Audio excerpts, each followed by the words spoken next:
Good morning, good afternoon, and good evening, ladies and gentlemen of Hitbox.tv and YouTube. Supervin47 here, bringing you another episode of the Game Dev Podcast. This week, we are featuring Nick and Anthony Vaccaro? Or how do you pronounce? Is that how you pronounce Vaccaro. it? We say Vaccaro? Vaccaro. Most people say Vaccaro though, so it's okay. Okay, it's Vaccaro. All right. Well, feel free to straighten me out. They are from Verus Games. They are currently making a sci-fi, like alien harder shooter kind of thing, right? Yeah, it's an FPS, sci-fi FPS survival horror, but it incorporates resource gathering, and we were going to do base building, but we were getting out of scope. So it's basically resource gathering is what it is. Okay. And that's something I think we're going to talk about this evening, because we've been talking about the scope of the game and a lot of things that we've been learning while attempting to develop this idea. Because ideas sound really simple in the beginning, but then they really get out of hand. All right. So, yeah. Okay, cool. Hang on, let me just... Okay. So I think the first thing on our list is, how about we introduce yourselves and your studio? Because I think, are you guys a fairly new studio, or? Oh yeah, Yeah, extremely new. We're actually not an official company yet. Like, we haven't filled out all the paperwork and everything. Just because we haven't actually released any games for sale yet, so we're just putting that off. But yeah, I'm Nick, and this is Anthony Vaccaro, like you said earlier. Yes. Yeah, and we're Verus Games. Like you said, we're really new. We just actually started making games at the beginning of last year, so we're about a year and a half in now.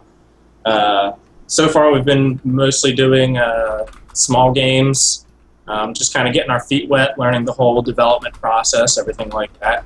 Xeno is, I guess, like our biggest project to date, that's for sure. Absolutely. Weren't you guys working on an RTS or something like that? Like, I remember when I first followed you way months back, there was something about an RTS or something like that. We were doing a turn-based strategy game. Okay. So that might be what you were thinking of. Probably, yeah. It was called Strata Wars. And it was a two-player game. It was like 1v1, basically. And you would like build up your little team, and you could equip them with different weapons, different spells, different armor, and everything, and then just kind of go toe-to-toe. Okay. Like a giant chessboard, kind of. Oh, nice. Yeah, Okay. yeah. It was pretty cool. We had we had a team working on it, basically. And again, none of us are veterans. Like, this was all totally amateurish. I wish I had veteran experience, but we got a lot of experience from that project. We had, I think, 7 of us working on it. I think we had one guy on music, really close. Most of the people we have working with us are close friends of ours that also do various things. So we had one musician on music, another programmer. We had somebody helping us with the entire concept, getting different types of armor down, different types of weaponry that you can equip your character with, etc. But yeah, we had, I think, seven people on that.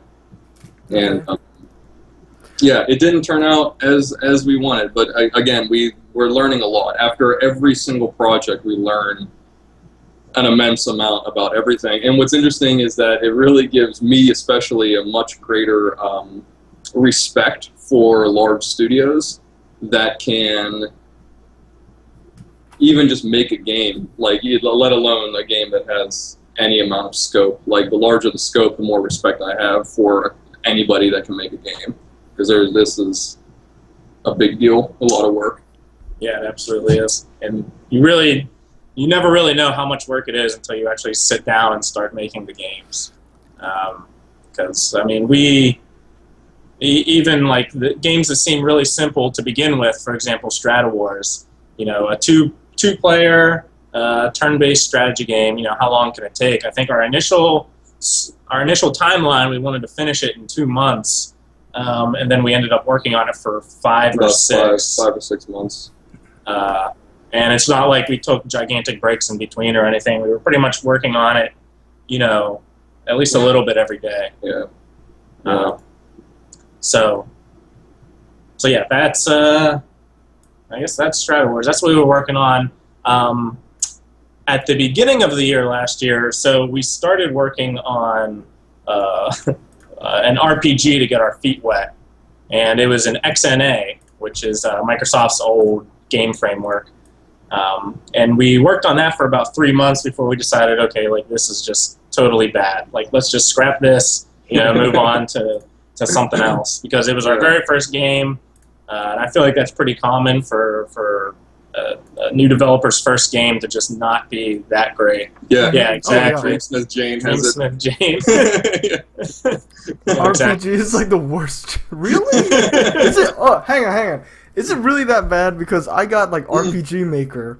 Yeah, it's via really that bad. Okay, well let's back up. Talk about RPG Maker. Now that's a different story. All Because right. you already have the framework set out for you, and the artwork's all done and everything. I mean, RPG Maker's great. I've made little games in RPG Maker also. Yeah.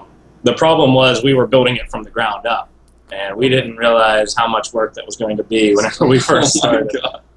Yeah, because you got to keep in mind that we came into this literally making every bad decision that veteran developers tell you not to make. Okay, I feel like this is a fantastic story. Please do. Well, actually, what backgrounds do you guys come from? Like any computer science program or any background like that, or? Well, I studied computer engineering. I did a 5-year degree at Drexel University in Philadelphia. So Drexel Dragons. Oh yeah, Yeah. that's what's up. Trivia: the three of us are from Philadelphia. It's just that I'm no longer living in Philadelphia. But Where yeah, are you now, by the way? I'm in Baltimore.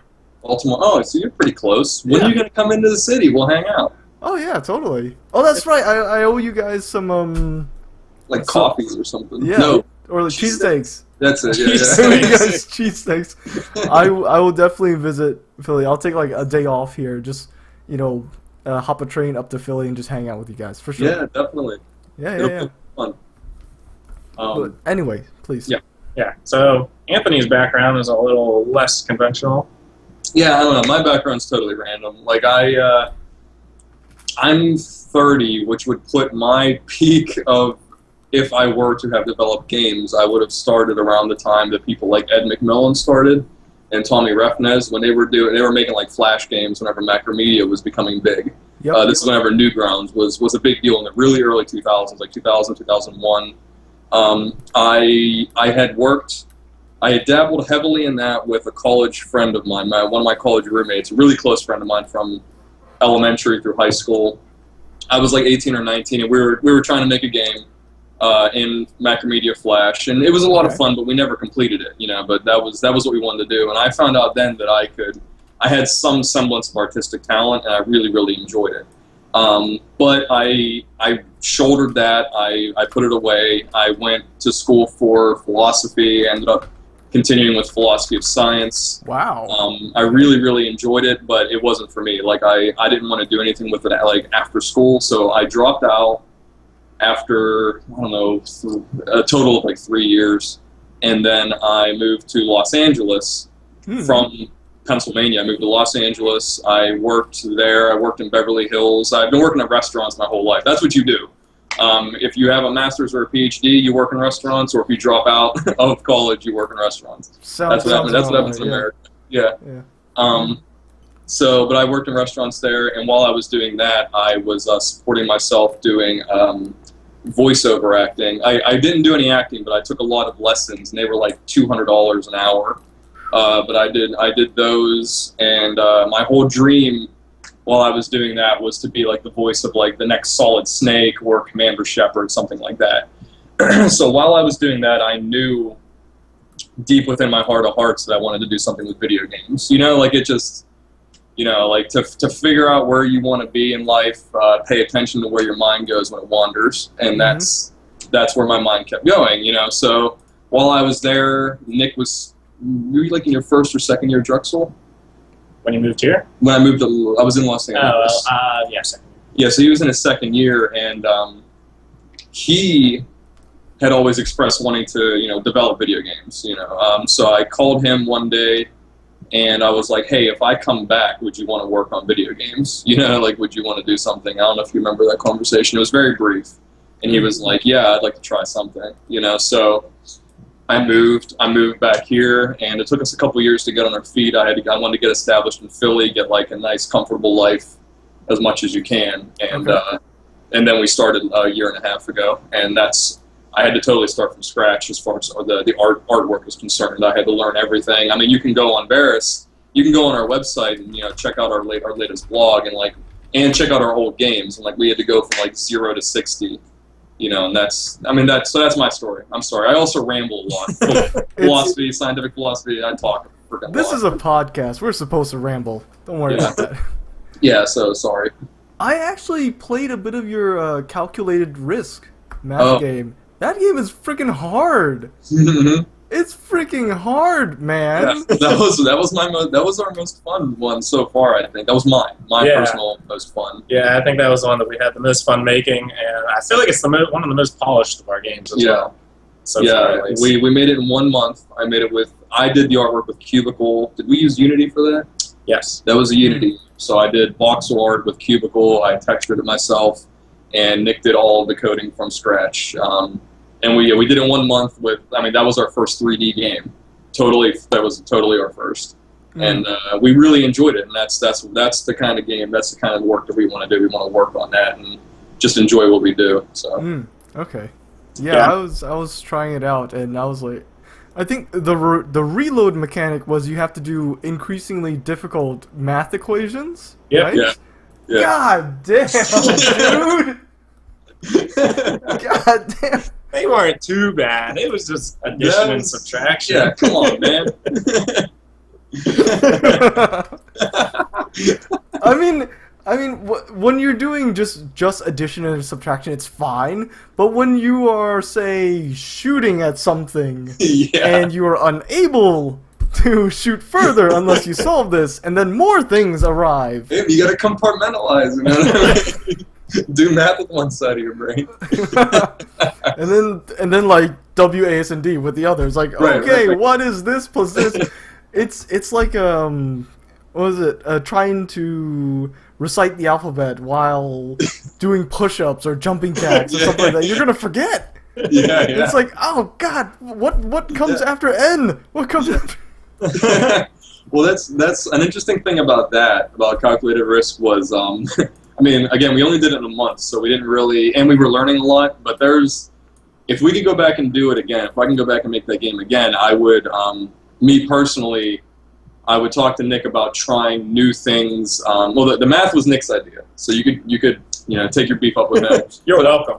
But I like the idea of testing out the waters and seeing what you can do as a player, what you can have a player do.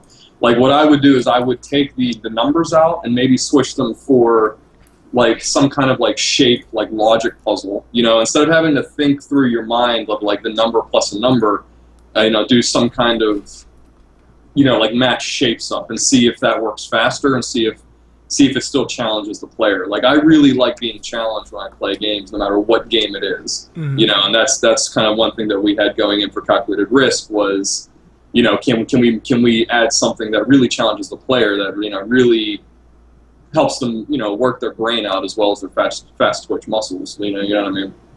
Okay. Have you guys ever considered?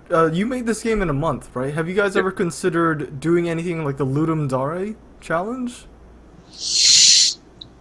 We know they exist. It has been something that I personally have looked at a couple of times, but we haven't ever actually done anything with them. There's also, I think there's a website that's just onegameamonth.com. Yep. I think at the beginning of every month they release a topic, and then you have the entire month to make a game based on that. Yeah. Mm-hmm. So, that might be something that we'll do in the future. We really did enjoy doing one game a month. We actually did 2 games that were one a month. Yeah, we did. Calculated Risk was the second one. The first one was Light Maze, which was just a little puzzle game. Yeah, it was 2D. But I feel like those were our most polished games. because we knew to confine the scope to something very small. I feel like that's been a major hurdle for us in all of our other games, is that the scope just kind of gets out of control. But if you know that you only have 1 month to make something, you're like, okay, we're just going to have one very strong mechanic, and that's it. Yeah. To go back with what I was saying before, whenever I read Dreamsmith Jane's RPG is the worst to start with, A, that's absolutely right. B is we made every bad mistake. C is the first mistake we made was wanting to make an MMO. Everybody wants to make the best game, including us. You want to go in swinging. You want to recreate the experience of the best experience you've had. And usually, what that means is the best experiences we had have been really polished AAA experiences, and that is just a really bad way to go about doing it. And that's what we did. I mean, that's what most people do. They have that. I mean, you can go back and listen to interviews and podcasts with now established indie veterans, and they will tell you that they did the same thing, and that is completely true. You don't know you're making that mistake. You just go in wanting to make an awesome game, and reality sinks in that you have no idea what the hell you're doing. And that's what we did. And we continue to make mistakes as we go along. We're making mistakes with Xeno, we're making mistakes with every product, Yeah, and you're absolutely right, Jane. But everybody does. You want to go in. Nobody goes in okay, well, I'm going to learn how to do step 1. I mean, some people do. I'm not saying it never happens. I'm generalizing. But, if you have a dream, that's what happens. Yeah. And that's absolutely correct, though. So, but we made the same mistake. Okay. Any other glaring mistakes? You said you made a lot of mistakes that the veterans would not make. So how, give me an example. Say a mistake that a veteran would never make, and a mistake that a veteran might make. Just so I can tell the difference here. Well, I think. I want to come back to scope, I guess. A veteran would be able to look at a game. I mean, if you have 10 years experience making games, you can kind of judge based on your previous game development, how long it's going to take to make certain mechanics and stuff like that. Whereas for us, for instance, for Stratowars, that turn-based strategy game, we wanted to make it multiplayer, but we didn't realize how much more work that was going to make the game. I mean, the difference between a single-player game and a multiplayer game is at least twice as much work. Whereas we were unaware of that whenever we first started doing it. Whereas a veteran, if they've worked on multiplayer in the past, they wouldn't make that mistake. Right. And to give you an example of why it's twice the amount of work, not only do you have to code things differently, which obviously he knows more about that than I do, but the art has to be slightly different. I didn't realize, I should have known. I mean, we've been playing cooperative games our entire life and 2-player games a lot, but it didn't dawn on me until the second month in that I was I got to make palette shifts for all these characters.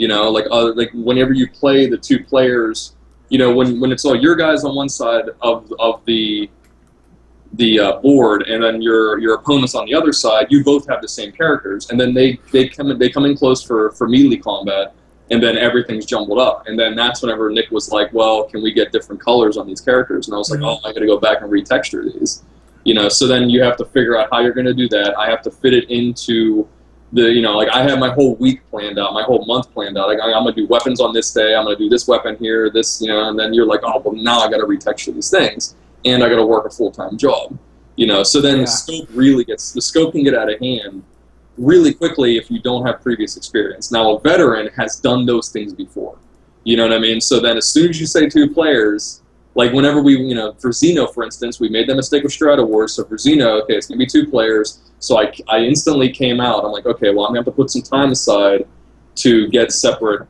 color textures for these players, for instance, for different tiers of creatures, et cetera, et cetera. And that's just one example. That's one example just from the art side of a mistake that an amateur makes, and that's one major mistake we made. And they keep coming. I mean, there's plenty more. Yeah, we still have plenty more mistakes to make. That's for sure. Oh yeah.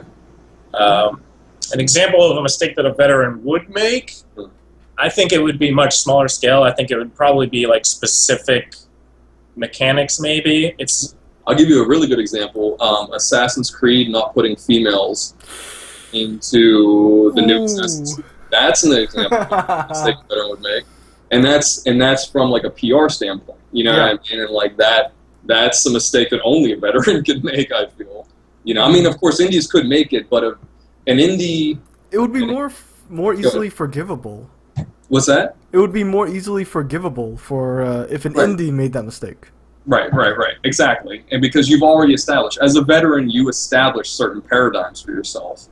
You know what I mean? Like, you've already established that you can do this, that you have done this in the past. So if you give something, you know, like they're not, that you can only test so many waters as a AAA, I feel, because you have so much overhead, you know. And again, I have tons of respect for AAA. I love the Assassin's Creed franchise. I love it, you know. But that's a mistake they made, and they have to live with that and deal with it, you know. Okay. All right. Cool. Jolly Dragon. Yeah. Yes. You can. We do have a specific question and answer question at the end. But if any questions come up during the podcast, feel free to drop them in the chat. Yeah. Absolutely. But yeah, while we're waiting for any questions Jolly Dragon might have, why don't you tell us about your game, the game you're working on? Why don't you tell us about Xeno? Okay. You want to start now? Yeah, sure. So it is originally it was going to be 2-player co-op. That has kind of been swept to the side for the scope reason that I keep bringing up. Again, it just is a lot more work than we were anticipating.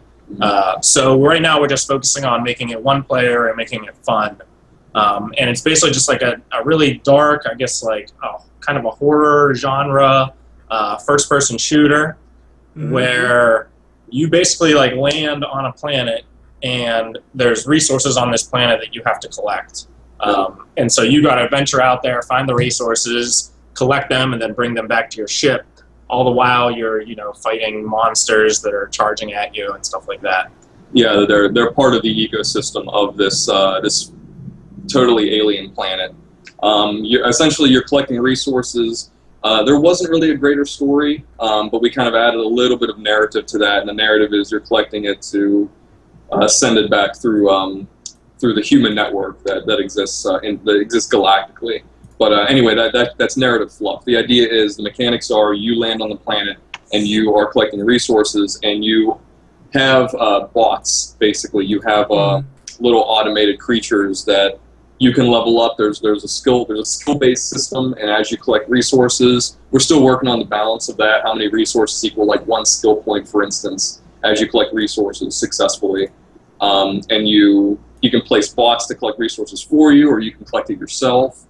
But you've got to stand there totally vulnerable to collect the resources. Essentially, everything's really, it's dark. It's like Dead Space. Like, I really like to picture Dead Space when I think of a horror game, and I think that's maybe a personal bias, but I really, really loved that trilogy a lot. Especially the first game is incredible. Yep. Yes, it was. Yeah, and they use light very, very well. The illumination and the lack of it is something that I'm becoming increasingly interested in working, investigating and experimenting with. So that's kind of what I'm experimenting with for Xeno. Excuse me. But those are the mechanics. Essentially, it's just a small game. We don't have any end game planned for it. Again, we don't want to get too far out of scope. We're learning our lesson from getting out of scope, and it's just going to be like a little self-contained game. You land on a planet. It's a big, like, labyrinthian underground cavern, kind of. It has certain, like, hills that you rise. You come out of the cavern, you rise to a hill. There's a landscape beyond, et cetera, et cetera. And, like, there's really cool graphical things that I'm working on. But it's a little self-contained game, and that's what we're working with. Originally, we did have a lot of stuff planned, but we decided to scale things back, cut away some of the scope, as Nick said. Some of the 2-player. Yeah, there you have an image there, like a test. That's the dropship. Yep. That is right there. And the dropship, that's where you go to. That's like in the center of the map, and the map like spider webs out from there. That is in the Unreal Engine, and those are like interior textures. The textures themselves, a lot of them are taken from CG textures, and I heavily edited them, but they're very helpful. Like they're very well. The CG textures is really awesome. A lot of really good websites, a lot of really good free things for indie developers. But yeah, you take resources from the environment, take them back to the drop ship, and you just do this not ad infinitum, but you do this, until you reach a certain amount of resources. But we scaled everything back, and we're making a proof of concept level just to make sure that the game works as intended, that it is scary, and that we can kind of work out from there rather than trying to make the game fit to our idea of what we want it to be from the get-go. We want to test it out and make sure that it works. That's something we haven't done in the past. We haven't done proof of concepts, and that's extremely important. Okay, I'm noticing I'm seeing a lot of very interesting lighting effects here. So was this all on Unity or Unreal? I don't remember which one you said. This is the Unreal Engine. Okay. Yeah, this is the Unreal Engine. Which is really interesting in and of itself. The one thing we're learning, that's a skill screen that you flip past. Oh, this one? Okay. Yeah, but we're learning that the Unreal Engine is not new. Unreal Engine 4 is obviously brand spanking new, and it is extremely powerful, extremely powerful. But with that power comes great responsibility, and by that we mean is like we can have just one person working full time on particle effects for Unreal Engine. Okay. Like that's how powerful this engine is, and also it's really powerful, and it has a lot of things you can do in it, and it's really easy to go out of scope. Not only that, but it also is full, I wouldn't say full of bugs, but it has, every time they release a new update for it, it has inevitably, over the past several months for us, it has inevitably set us a few steps behind because it crashes. It'll just crash for no good reason. And there's really no way for Nick or our other programmer to fix it. They just have to wait for a fix from Epic. And that has severely dampened our mood as far as the game is concerned, and that was one reason for the pullback of scope. But with that said, the engine is extremely powerful, a boatload of potential. It's really awesome.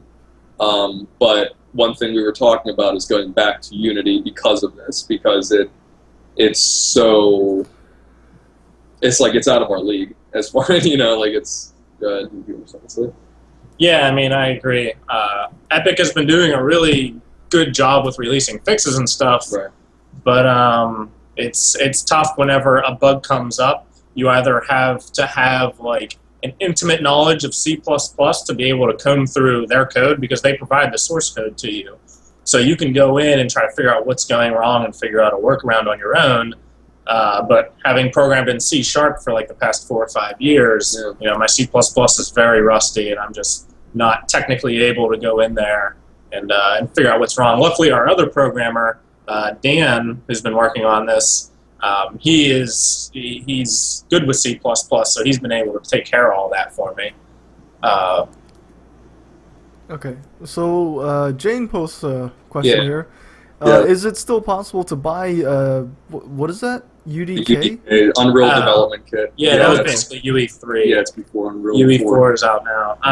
I'm pretty sure you can, only because I know I've seen a lot of people online still talking about UDK and asking questions about it, there's still people out there using it, I know that much. Oh, yeah.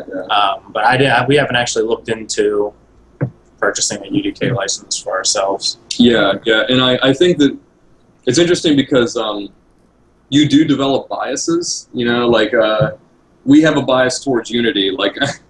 We were really excited to get our hands on Unreal, but the more that we go with it, even referencing UDK, it's we would rather go back to Unity than try UDK, and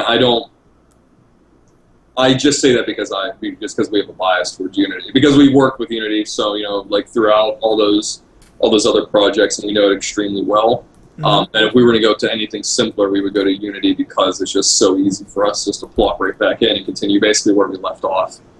Which is interesting because Xeno, we started Xeno, we worked on this for a month. We worked on Xeno for a month in Unity, And then Okay.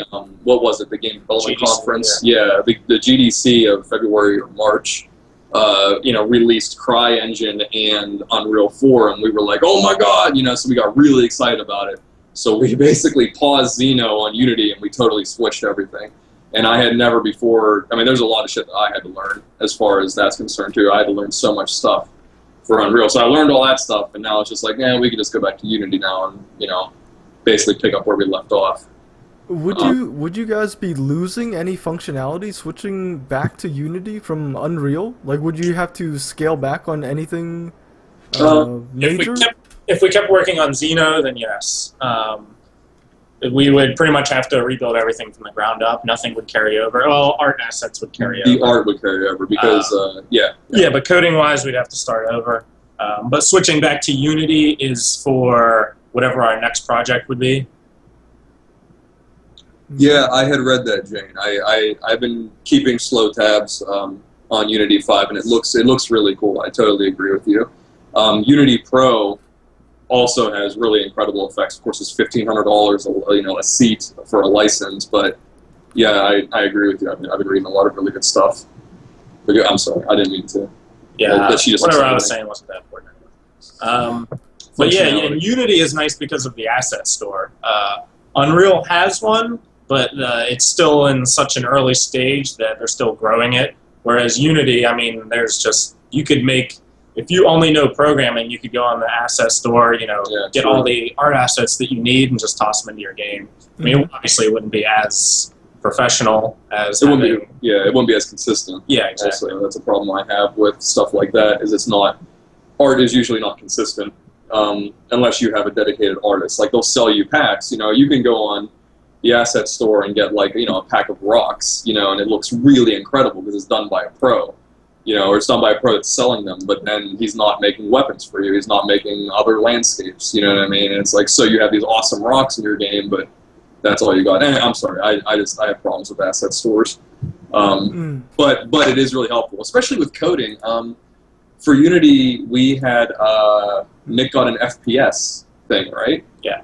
It was perfectly made. You plop the code somewhere into Unity, wherever you put it in, and it gives you a first person perspective. All the functionality was there, And Unreal, Unreal had something similar to that, but it was, Okay. That's really a question for having assets custom made for a specific project. I would imagine that's pretty expensive to have custom made assets. Yeah, absolutely. It's basically having your own artist. Yeah, essentially. But there is a website that Anthony recently joined. Oh, Patreon. Yeah, I was thinking Game Dev Market. Oh, yeah. Well, yeah, so there's Game Dev Market, which is supposed to be, it's an asset store, but it's not specifically tied to any engines. I'm not sure if you're familiar with this already or not, Ben. Game Dev Market, I've heard about it, but I haven't really looked into it myself yet. So, mind giving us a rundown? Yeah, it's do you want? It's an asset store. Like I said, it's not tied to any particular engine, so anybody can go on. Like, Anthony's been making 3D models and putting them up there. Yeah.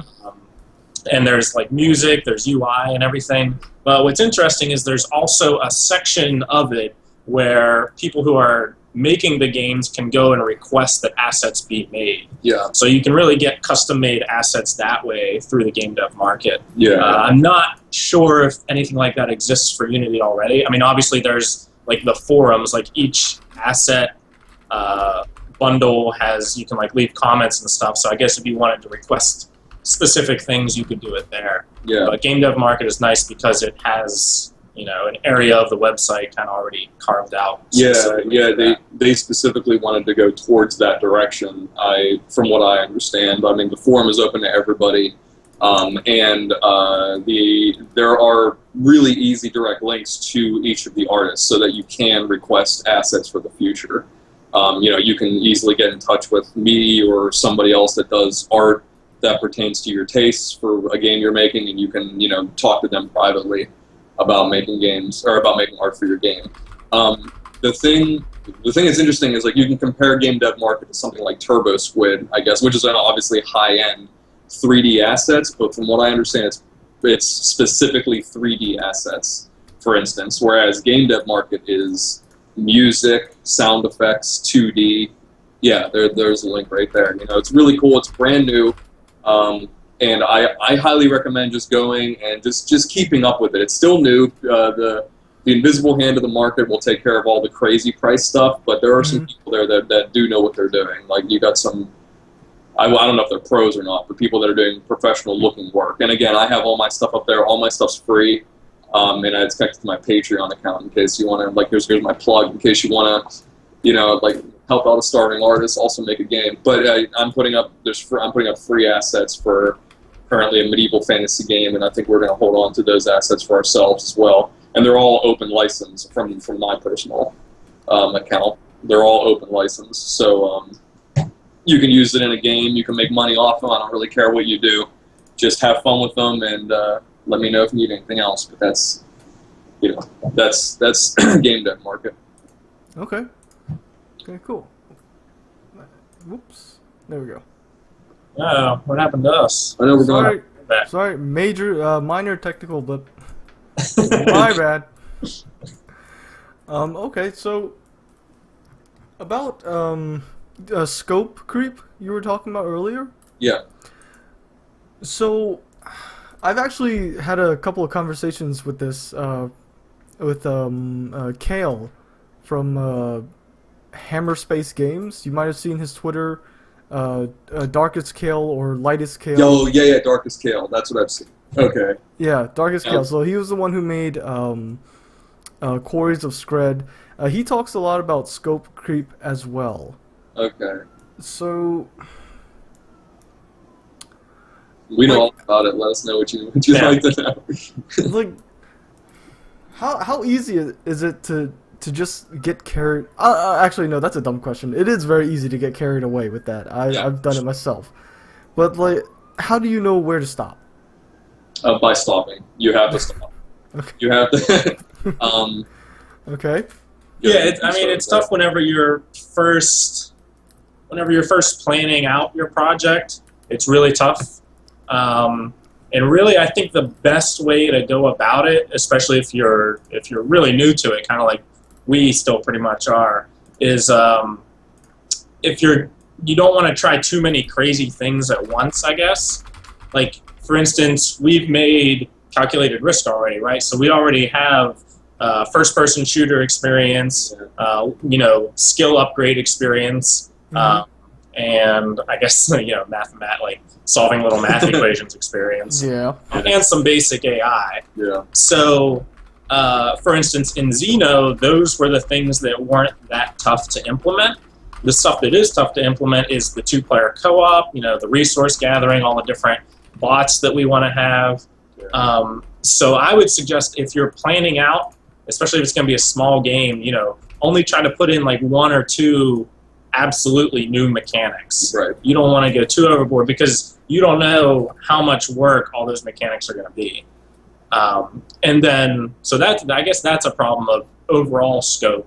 And then scope creep is, and we've been trying to avoid this with Xeno, it's like whenever you're working on the project and you're like, oh, it would be pretty cool if like we added this in. Yeah. And you can never really do that because adding in a new asset, especially if you have a team, like, is just so much more work than you would expect it to be. Especially like if it's something like, oh, let's add in like a flashbang, like how much work could that possibly be? But then you have the programming, and then you have the art assets for it, you have the sound, you have to QA it. Like, it's just all this different stuff that you might not really see if you're just looking at the idea of it. But if you start to look at like the implementation of it, it starts to kind of get out of hand. So what we've been doing with Xeno, because we've had some, like, it's been kind of evolving over time. If we're going to introduce a new mechanic, then we're going to drop a new mechanic also, or drop an old mechanic, I guess. Why first person, by the way, for Xeno? Like, you said you were talking about drawing some inspiration from Dead Space. Well, Dead Space is third person over the shooter, over the shoulder shooter. So why first person for Xeno? Well, that was interesting because I wanted to see what it means to be immersive, I guess. I wanted to play around with immersion, and it seems like games like Half-Life, for instance, have done that extremely well, right? So Half-Life, I draw from Dead Space from the horror aspect, and I draw from Half-Life. I mean, I drew from a lot of different games. Game Battlezone from the late '90s, but a game like Half-Life is totally immersive. You never talk, you never see yourself in a mirror or any reflective surface. Mm-hmm. It's completely immersive. When I play Dead Space, I'm sorry, I don't mean to say you or anybody else, but when I played Dead Space, the feeling that I got was the environment is extremely scary, but this is still happening to somebody else, if that makes sense. And I wanted to pull you even closer and put you inside the eyes of the person. Again, FPS has been around for about 25 years or 20 years, but they've known it for a long time. But I wanted to try to make it even more immersive than Dead Space. So that's why. When I draw inspiration from Dead Space, it's for the horror aspects, it's for the environment, for the lighting, for the creatures, which are the necromorphs are very vile and disgusting and very scary. Mm-hmm. So that's I drew that kind of inspiration from Dead Space, but not the full gamut of the mechanics and the experience. So Okay. hope that answers your question. Okay. Yeah. Okay. Cool. Yeah, I saw Jane mention feature clutter, which I guess we kind of have a little story about that. I mean, you're absolutely right that feature clutter can be bad. If you're going to be adding in new mechanics, you should make sure that they fit in with the mechanics that already exist. You don't want to just be like, oh, this seems cool, let's throw this in there. Yeah, well, that's interesting because I do agree with you, Jane. But the other thing too is only if you've done it before, right? Only if you know how to implement the mechanic.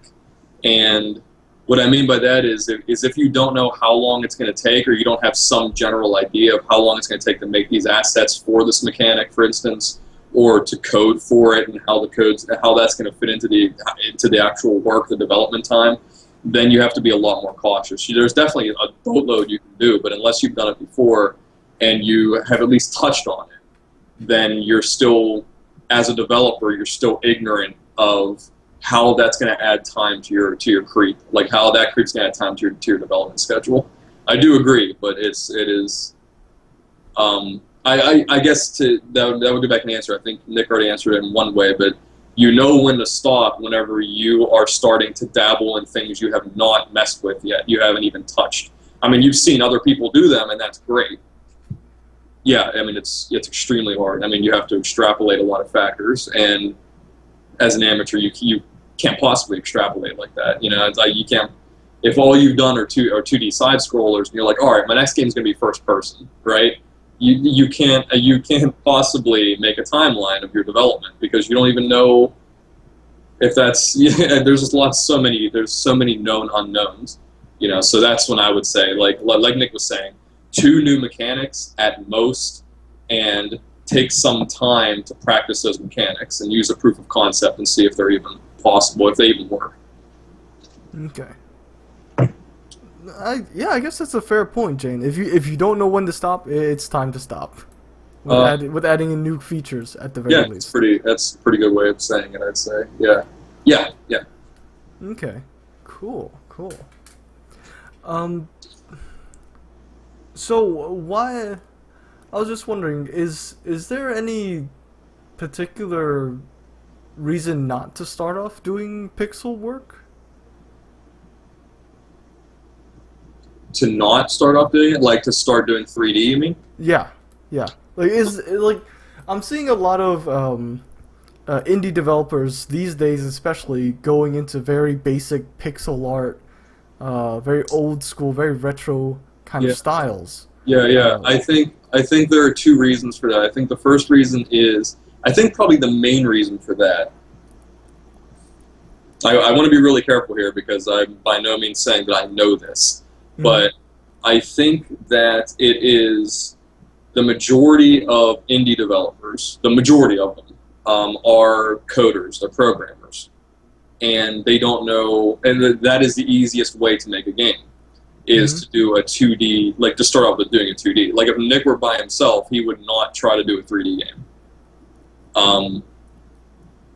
So unless you have both, and if you're one person, that is just the easiest way to get into development. Now there are exceptions to that, obviously. If you have experience, or if you go to Game Dev Market, or any other website, an asset store, and you can get an artist to help you work. But that's just the easiest and cheapest way to get into gaming. Okay. The other thing that I was going to say is because people love those games. I mean, we grew up on those games, and that's there's a lot of. I don't think we have it anymore, but a couple years ago, especially in 2008, whenever they were becoming huge, like the indie was booming at that. I mean, it was starting, basically. Mm-hmm. Jonathan Blow was coming out with a 2D game, and Team Meat had a 2D game. I think that is... I think that we were starting to become like jaded or cynical, I guess, against AAA, which was, bringing us... I mean, I remember there being a lot of anti-EA stuff around that time. People like really getting mad at EA for doing, just... acting like a big company is just what they had to do. But I think I think it's starting to come back now. More 3D artists are starting to get work and doing indie stuff, and I think it's coming back.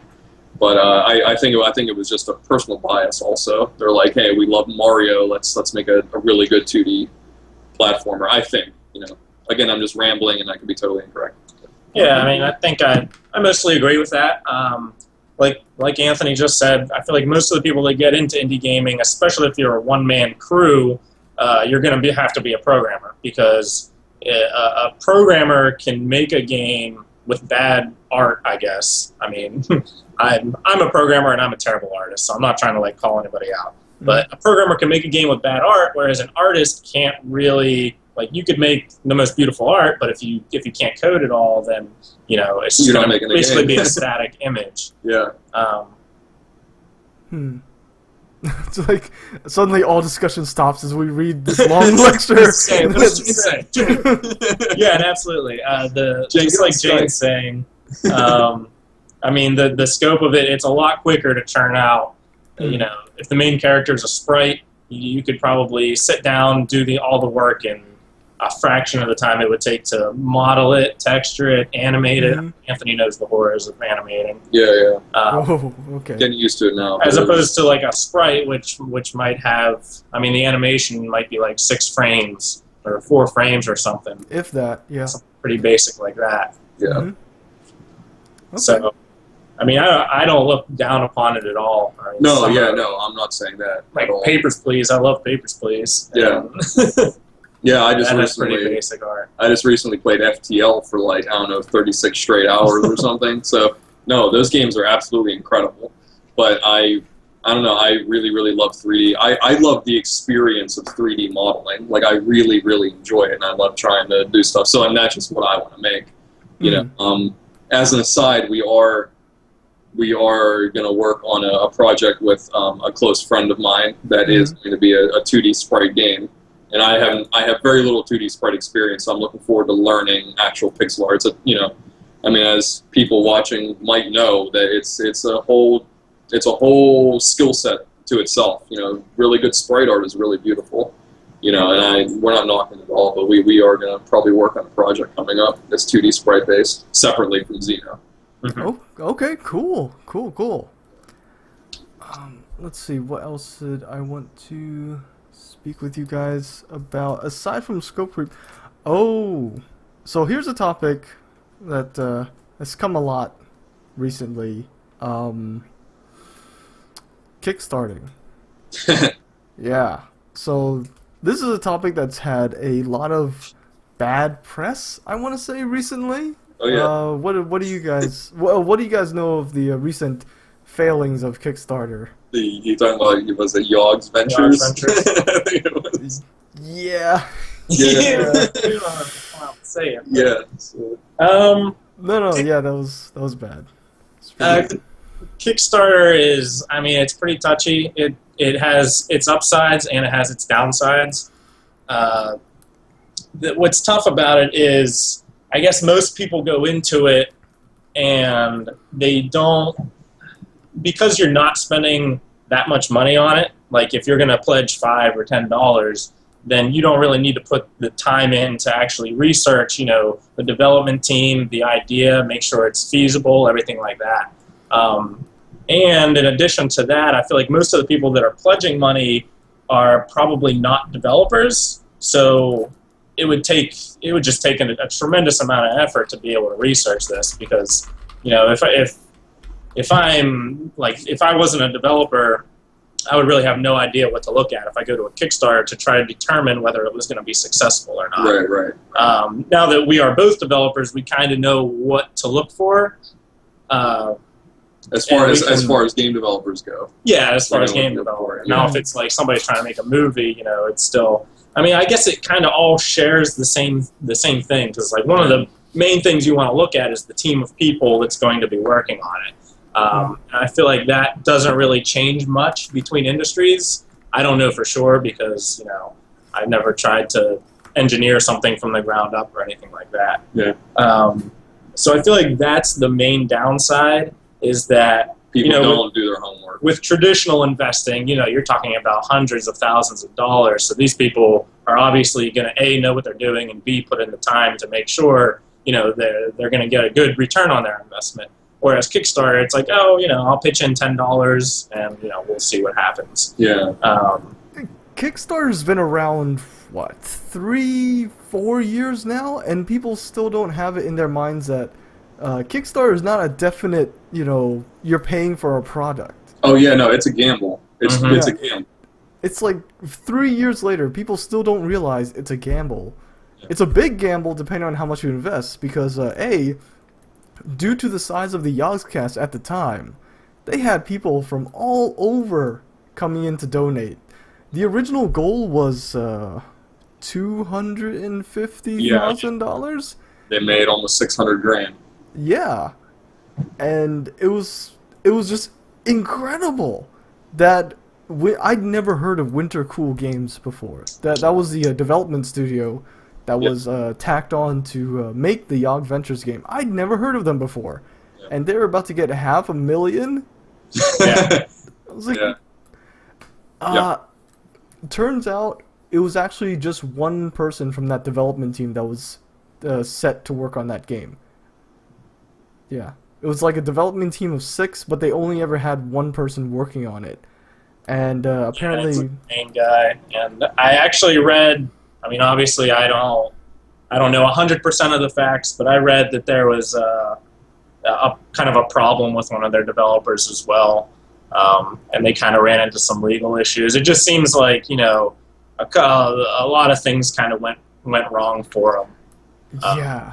Actually, they had one of the artists on the team at the time. They paid him lump sum $37,000, but they didn't hold him to any contract, so he just took it and then left to work on for another studio. Yeah. So yeah, that was free money for him. Yeah. Which had like a non-disclosure agreement, or so it had some, from what you were telling me. Yeah. Like he went to work for another studio that said he couldn't work for any other studios. Mm-hmm. So he basically just cut it. He didn't, I wouldn't say cut his losses, but he basically took the money and ran. Yeah, pretty much. Yeah, but that's a red flag. I mean, you brought it up perfectly, and Nick brought it up to me when he was telling me that this was happening, because I was at work, and he was like, "Did you hear about Yogg's Ventures?"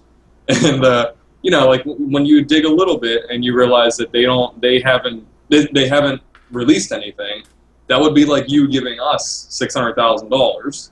You know what I mean? And expecting us to make something great. And like, unless I would, definitely unless you have a pretty decent track record behind you, but then don't invest. But the whole idea is what you were saying, what do we think about Kickstarter? I think that's probably a lesson to take away. You know what I mean? Like, I think that, what was the name of the game that I keep bringing up where the artist didn't do Kickstarter, the developer didn't do Kickstarter, so he did the art all himself, right? And it was like that three-dimensional, why can I never remember this? I don't remember. I'd have to look it up again, but not doing something on your own. Oh, Antechamber? Antechamber is what it was. Okay, yeah. It was like a Gama Sutra article, and it was by the developer of Antechamber, and he was talking specifically about crowdfunding, and he said that not doing crowdfunding and just doing the work on his own gave him the impetus to make art, because from what I remember, it was just, I think, him doing the majority of the development. So instead of doing a crowdfunding and getting a 3D artist to do art for him, he did his own art, but he did it in a way that he could get the game done. And the way that he did it was very particular, and it was actually fairly artistic. It turned out to be artistic the way he did it, and it turned out to be so weird that it helped to sell the game. You know, so there is something to be said about, necessity is the mother of invention. Mm-hmm. You know, I guess is what I'm trying to say. And if you have $600,000, I can just hire a 3D artist or an animator to do animation you've already seen before. You know, for instance, so we'll get the game done, but it most likely will not have, these little niche elements, that'll just be unique to us because we had to do it a certain way to get it done within the confines of actual life. You know what I mean? We weren't invested in. We couldn't, hire other people. We couldn't do things the way that people think it should be done. So last year I used to be all about, I used to be all about Kickstarter. I used to be all about trying to get crowdfunding, and you're just working on games full time. But I've started to actually fall in love with this process, with the process that we've been doing, which is just try to bull through the reality of life and just try to find a way to do it. Because as crowdfunding can be really, really helpful, but it can also destroy a studio. It can just give you a mundane, mundane thing. Mm. Yeah, so that's how I feel about crowdfunding still. I haven't done it yet, we haven't done it, but that's how I feel right now. Okay. All right, cool. Another little silly story I saw on Kickstarter. There was 2 developers, I believe, who are now squatting on some poor woman's home. You might have caught my tweets about it yesterday. It was a Polygon article. 2 developers over in Canada they had one successful Kickstarter, got 39 grand from it. They're not working on the game at all. Let me pull up the Polygon article. I'll put it up on. Sounds really awful. It sounds to me like a scam. It's pretty bad. That's what a scam would be. No, I'm just kidding. It's really bad. Where is it? Hang on, guys. Because I tweeted a lot about it, and it was just wow. The basic story is that they had just... Nope, that's not it. They had just leased... The woman leased them her... here it is. Her apartment, or her condo, I guess. I'll put it up in chat for everyone to see. There we go. Notorious Airbnb. Oh yeah. My god. Squatter may be the dev behind 2 flailing Kickstarter games. So one Kickstarter game actually went through. They're not working on anymore because they're starting up a second Kickstarter, which is currently at about a grand, I guess. But it's just wow. It's just so wow. I think I'm gonna back his project real quick. Yeah, hold on, we're gonna put $1 in.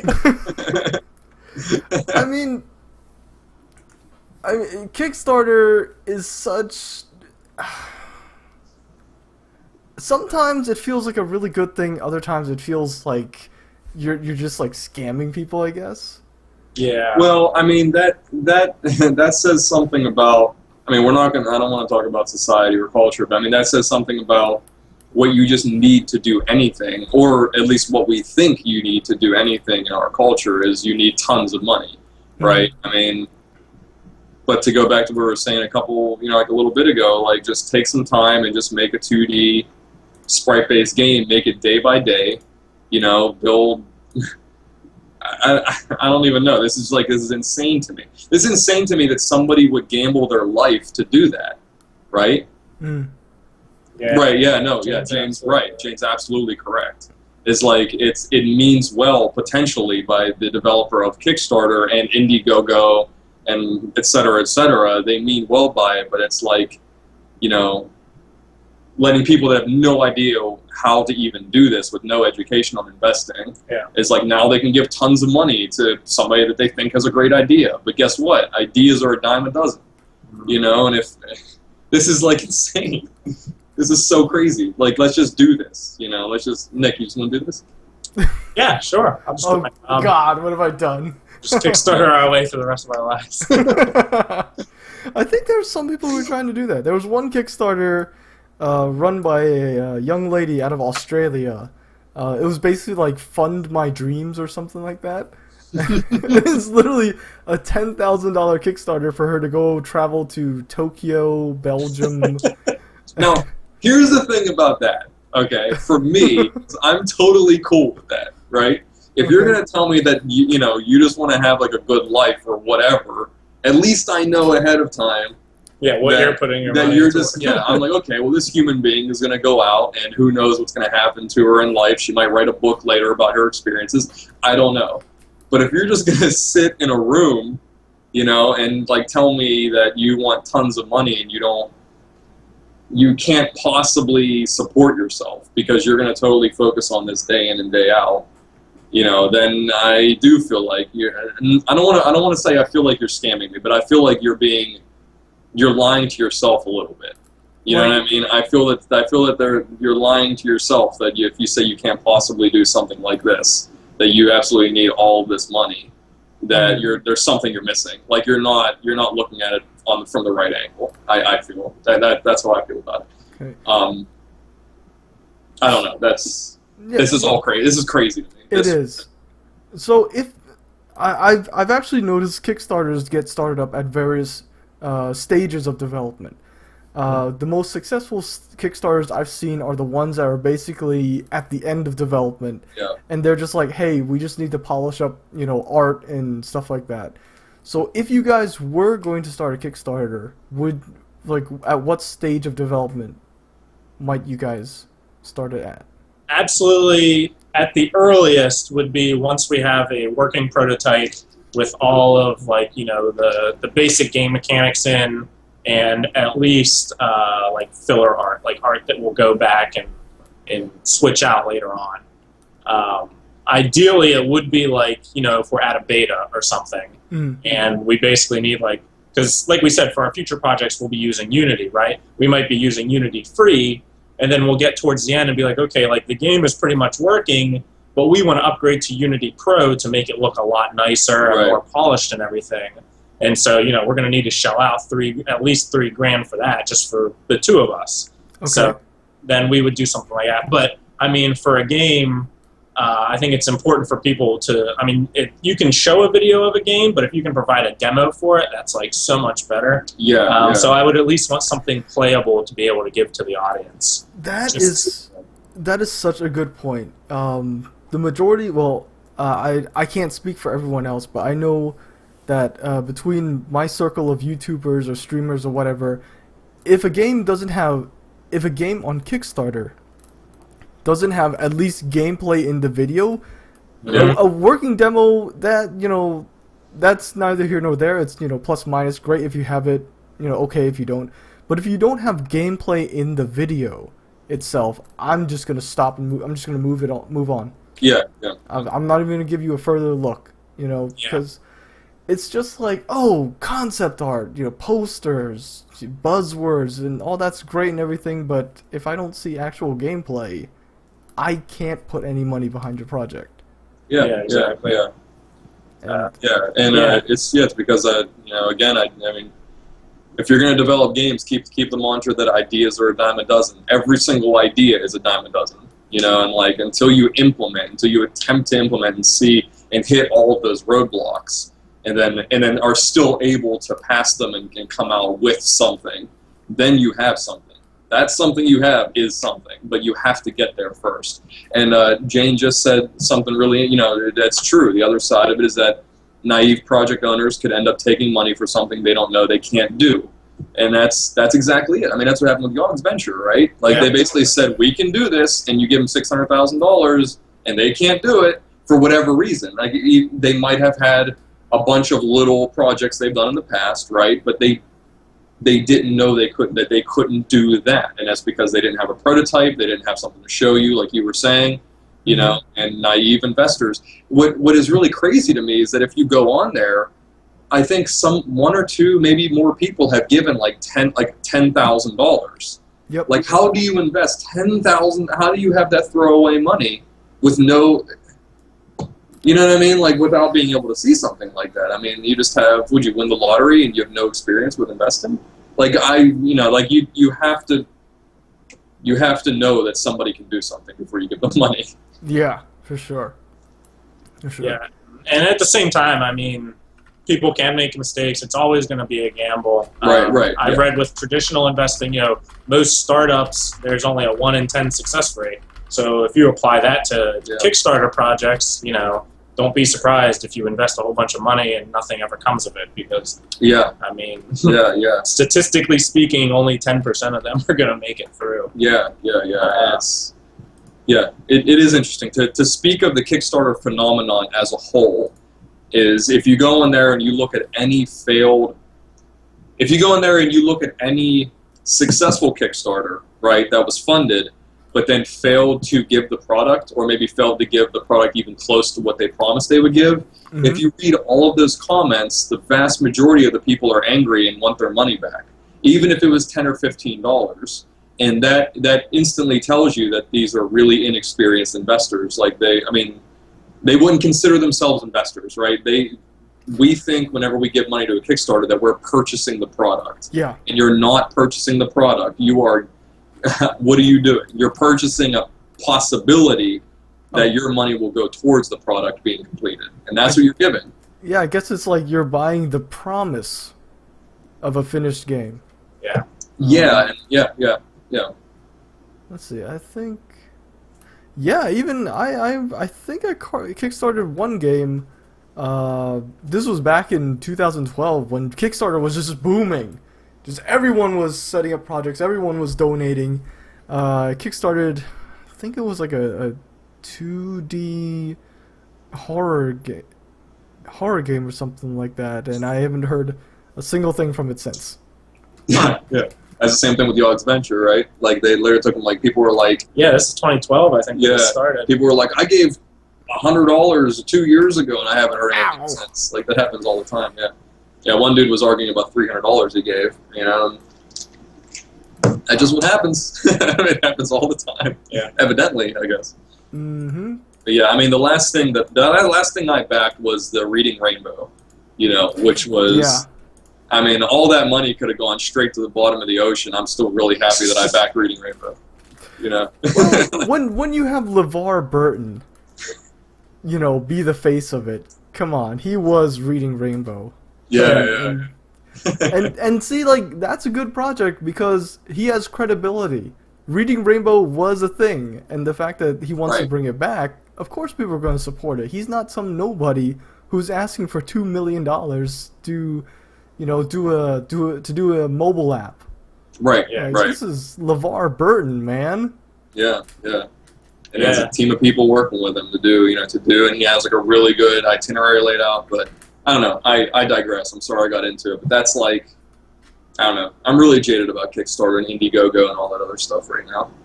And it's, Yogg's Ventures didn't really help. No, it did not. But, let's see. Are any topics you guys want to speak about before we move on to question and answer, or? I feel like I've mostly said a lot of things. Yeah, I feel like I've talked too much. Are there any questions? Besides Jane? Although I really appreciate Jane. Has some really good stuff. Yeah. Next time, get her on. Is she your co-host? No, actually, she's just my mod. My co-host is currently in Denmark? I was gonna say Rome, looking for you. Possibly, yes. But yeah, any questions from the chat? I guess I'll tweet it out that we are opening up to questions. Okay. It's a lot. Yeah, it's totally fine. It's a lot of fun talking to you. Mm-hmm. Yeah, this has been great. Thanks, man. No problem, guys. I will definitely drop by Philly sometime. Do it. Yeah, do. Okay. I think Jolly Dragon had some questions. Yeah. Or the question was, are you taking questions? or the question. That now. Yes, we were taking questions.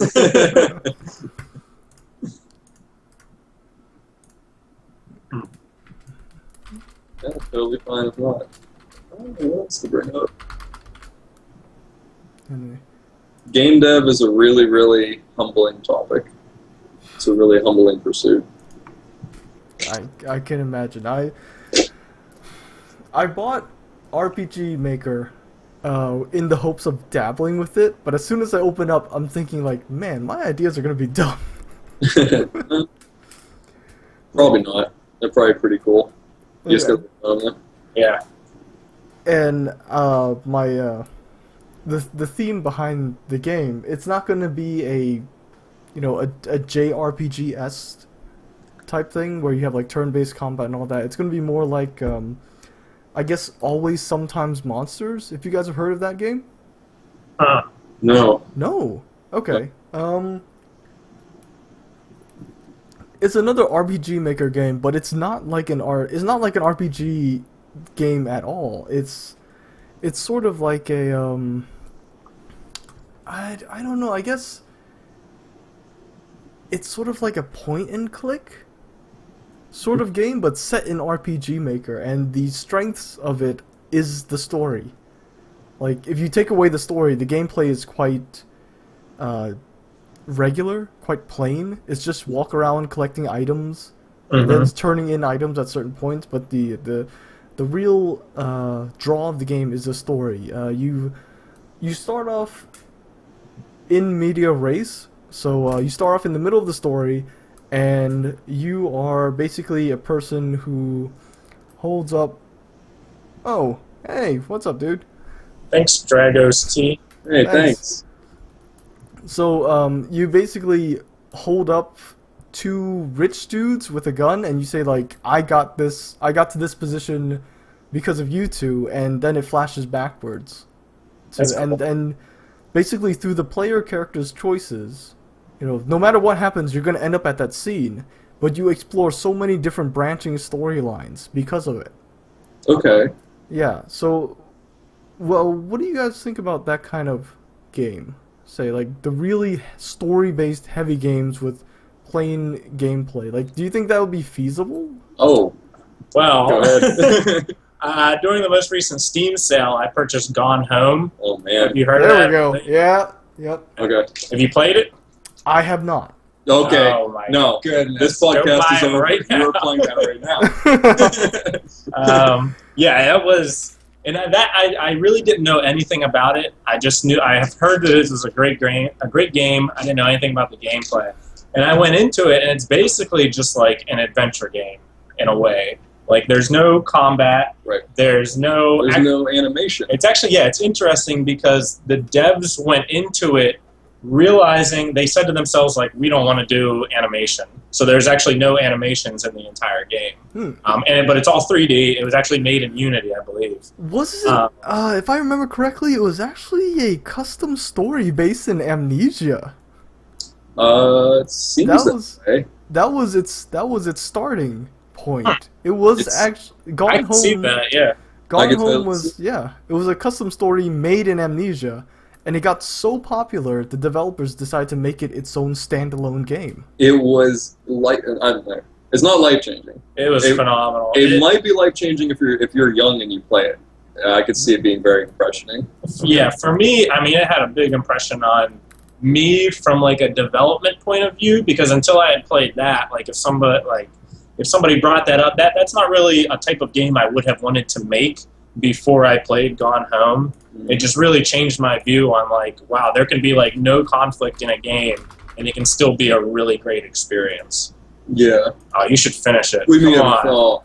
this guy, what was I doing? I was doing something all day. You had plans that night. I had plans that night, and my Okay. girlfriend was extremely upset because I got in here hanging out with Nick talking about games, and he said he somehow made me, he like locked the door behind me and turned Gone Home on and made me play it for like 2.5 hours. Yeah, I think is how long it I think I booted it up. I walked the main character through a door just to kind of show him, like, oh, this is like, the gameplay, and then I was like, I'm gonna go get a drink. So if you want to sit in the chair and take over, Yeah, and then he came back on set on the couch, and like nobody was playing his game. So I was like, well, I guess I gotta play this game now.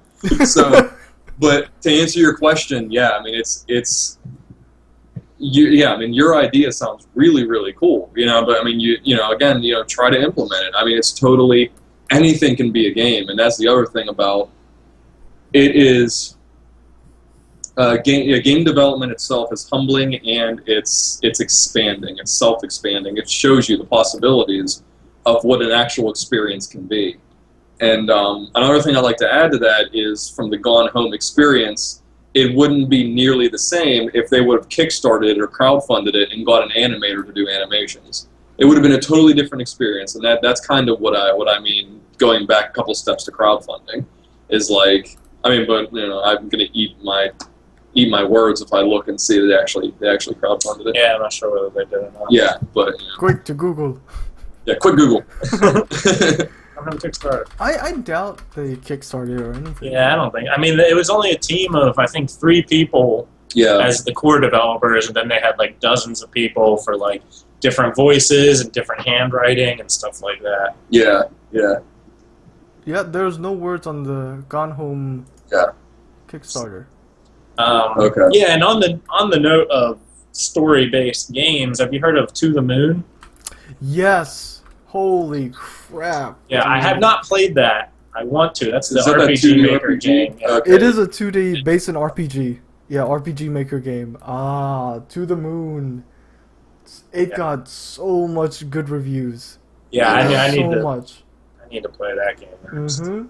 Yeah, but again, to answer your question, Yeah, obviously 3 triples is there's a place for a nice solid story-based game. This game just runs the gamut. Games can just be about freaking anything. Sorry. Yeah, RPG Maker's great. It's actually on Steam. I picked up the newest RPG Maker during one of the Steam sales. It was like 75% off. I think I got it for like $15. There was actually a Humble Bundle sale for the RPG Maker as well as all assets. Pay your own price. It was before I left for Rome, so it would have been about a month and a half or so ago. Okay. It was pay your own price. You get RPG Maker VX Ace as well as all of the assets that come with it. Yeah, there's a lot of assets for it. I think it also has its own asset store, right? So many, yes. Yeah. So many. The tutorials are pretty easy to understand. They're surprisingly easy to understand. When I was going through the Unity free version tutorial, I was like, what is that? What is this? What does this do? What just happened? It's like, wait, rotate around the ZY axis? It's all Greek to you. Yeah. So yeah, Unity doesn't explain anything. I mean, I have it on my computer right here, and whenever I open it up, and it's just like there's so many panels. There's no step 1 do this, step 2. It really is. You just have to play around with it, I guess. Yeah. That's what's kind of nice about Unreal is the first time you open it, it has it puts boxes around things. It says this is what this does, and you can kind of click through and read what everything does. Yeah, it's really polished. From the tutorials down to the abilities, Unreal is extremely polished. I'll definitely say that. Unity, there are really good tutorials. I don't know if you mean professional I'm talking to Jane. I'm sorry. She said that she doesn't look for any actual tutorials for Unity, but it is... Yeah, it does have some. There's one where you're a little alien that runs around. I did that one. And I think there's a car one where you just race around in a car.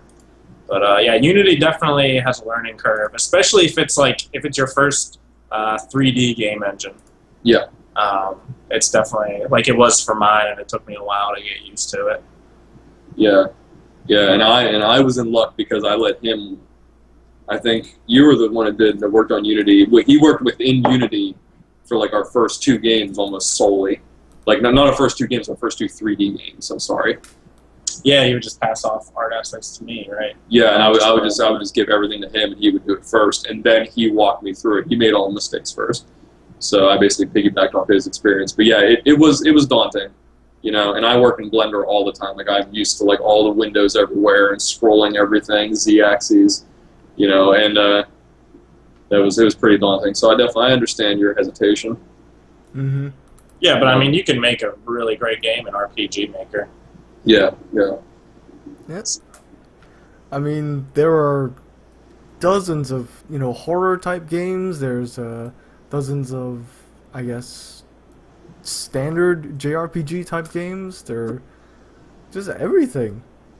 Yeah, there's a huge community around it too. I guess I was kind of surprised because I started looking into it. Yeah, around RPG Maker. Like I guess there's forums on their websites, and I was scrolling through, and there's like a lot of people are using it, which I guess shouldn't be that surprising because they've been making it since I know the first one came out like late '90s or something. My friend and I actually dabbled in it back in like 2002 or 3, like the very first one. It wasn't nearly as polished and good as it is now, but it's still pretty helpful. It's pretty awesome. But yeah, it's been around for almost 2 decades, I think. What? What is Construct 2? Yeah, I haven't heard of that. I don't know, some different engine. Possibly. Maybe another RPG engine? Oh, Skyborn was entertaining. Skyborn is another RPG Maker game. Sometimes, though, I feel like RPG Maker games in that way are kind of limiting because, do you guys know what Skyborn is? No. It's another RPG Maker game set in, it's your standard Japanese RPG, run around, turn-based combat kind of thing. But the problem with that is instead of having random battles like a typical JRPG game would, they have all the sprites on the screen there, and the problem with that is they have a lot of repeating sprites that don't really match up with the enemy sprites in the actual combat thing. Like on the overworld screen, you have like possibly a little bat that signifies enemy. But when you go into combat with it, it's actually, say, a chimera or some other big creature. There's a dissonance there between the overworld sprite and the actual character itself. Is there anything in common? Like if it's a flying bat sprite, then the creature might be totally different, but it's still flying? No. It's like totally completely different. Yeah, you have the generic humanoid sprite and you have the generic monster sprite for enemies in the game. To make a game with no coding knowledge, and quite a few people have done that. Ouch. Ouch. Yeah, one thing I did notice about the latest RPG Maker is that it exposes pretty much the entire engine. I think it's written in Python, so if if you're able to code, you can go in there and completely change how it works, which I thought was pretty cool. Okay. Cool. So yeah, moral of the story is you make your own game, Ben. Yeah, I will definitely give it a shot. I'll take a look at the tutorials again, which are very, very easy to use. Construct 2 is another engine. It's 2D, has a few built-in things. Oh, okay. And it compiles HTML5. That's cool. Wow. So would that be a Flash game or something, or if it's in HTML5? I don't think it's Flash. I think HTML5 just has a lot of new features that I think you can just make games directly in it, pretty much. Ooh, okay. Andy Taylor might be able to tell us more about that. I think Andy Taylor made Construct 2. Something you're not telling. This is totally brand new.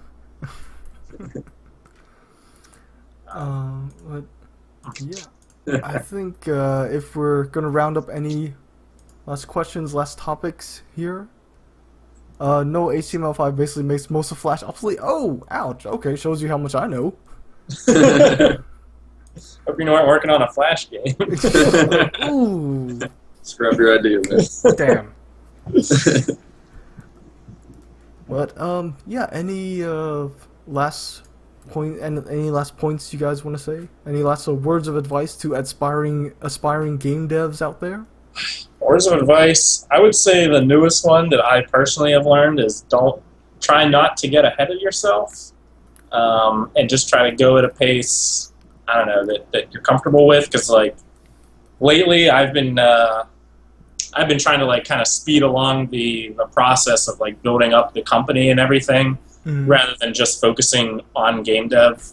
I think it's most important for us right now just to get a game out there, a game that's fun and that people enjoy playing, rather than trying to build up the company. Because like we've been trying to gather people together, but then you kind of get into you need management there and you need production roles. So I was trying to fill those roles rather than focusing just on coding. And that was, I feel like that was a mistake that I wish I could have avoided. I'm sure there's advice out there on it that I have read, but yeah, so that would be my biggest piece of advice right now. Yeah, Okay. my advice would be rambling and boring, but it's yeah, that's basically it. Don't get ahead of yourself, and don't be afraid to work. You know, like figure out.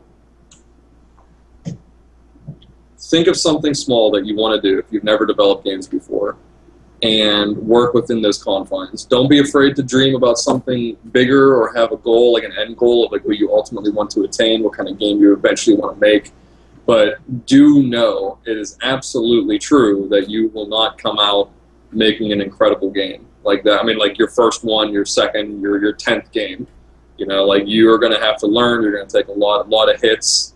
You know, and your first game is gonna be the worst thing you've ever made in your entire life.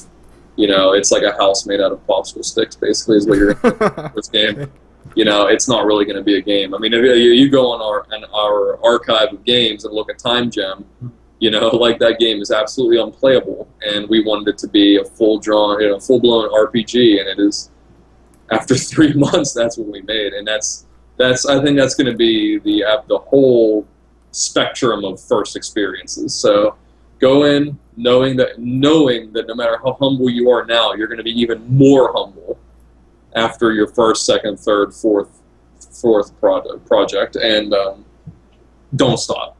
Absolutely don't stop, because you know you might be the next incredible game that people are talking about on podcasts, on Twitter, on Facebook, and everywhere. You know, so just don't stop. Keep working. That's it. Okay. All right, guys, that will be it for the podcast. Thank you very much for joining us. Thank you, Anthony and Nick, for coming on the podcast. Thanks for having us, man. Yeah, absolutely. It's a lot of fun. All right, I'm SuperVin47. You've been watching the Game Dev Podcast. Feel free to follow myself and Verus Games. Our links are on the screen right now, as well as down in this description below. I will also put them in the Hitbox chat right now.